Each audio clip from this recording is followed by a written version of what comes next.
There is the world, the spirit world is the world of causes. The physical world is the world of effects. Okay, so what am I trying to say? Whatever happens in the physical world was action to the spirit world. True or false? Or is it the reverse? Is it that whatever happens in the spirit world was action in the physical world? No. Whatever happens in the physical world was action where it was already initiated, done and dusted in the spirit world. Now, the distance between the spirit world and the physical world sometimes is called time.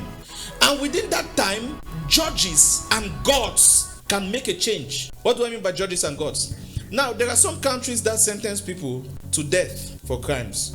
Do you know that sometimes some innocent people were wrongly sentenced? So, once they sentence you to death, they take you to a prison cell awaiting the day of execution. Some people have waited there 15 years, right? Some people have waited 5 years, 10 years, till the day they will come and kill you. But you have already been sentenced to death. So you're a prisoner on death row. There are prisoners on death row, right? All right, but what happens? Sometimes for some people, a lawyer picks up the case. They go in for parole. And they bring up the case while the person is on death row. Before execution, maybe a judge can reverse the decision. Is someone understanding? All right. So the distance between the physical world and the spirit world is called time.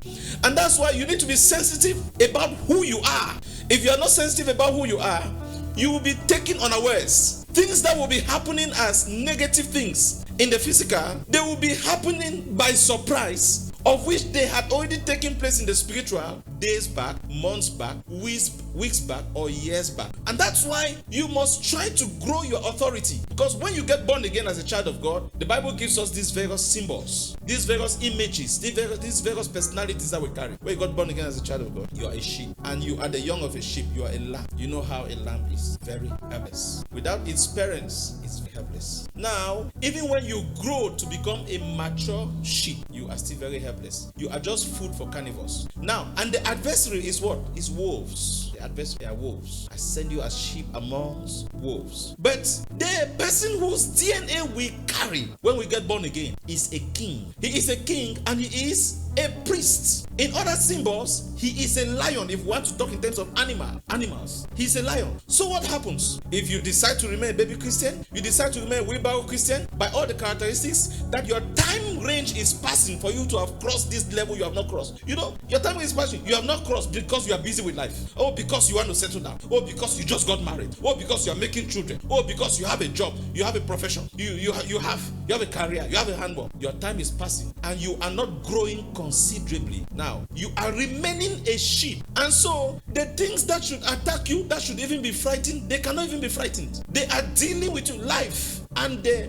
God of this world is dealing with you, who is of the kingdom of light, but they are dealing with you as a vulnerable species. Meanwhile, but if you decide to graduate, you decide to grow, you will become a lion cub. You will grow now to become a young lion and a mature lion. And then in other levels of growth, you start to become a priest. A priest is a carrier of God's presence who stands in God's presence between God and the people. So that there is an atmosphere around you, not just because being a lion is just talking of strength, it's talking of power, but it doesn't carry an atmosphere.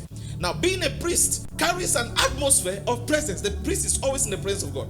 A priest is a carrier of oil. Just like, let me tell you, a genuine promiscuous person has a spirit of lust around the person. So, listen to me. Even you, a righteous man, let's just talk about normal unbelievers or normal men. Even a believing man, even you, a righteous man at the job site, if you encounter a lady who is a genuine prostitute, who is a real promiscuous lady, there will be tendency to lust after her and to want to go out and sleep because she carries the atmosphere. And likewise, also there is an atmosphere for armed robbery, for thieves. There are people, you look at them, you just suspect them, and you are not suspecting them for nothing. Your instinct is telling you the truth. And when you are a priest, you should just be a carrier of a presence that is positively supernatural. Because even native doctors, beside that smell that comes from their body, whether it smell what kind of drool, what kind of leaf, even native doctors, when there's a real native doctor that has demons, stands beside you, you feel an aroma. So you start to graduate into these various offices by growth and maturity.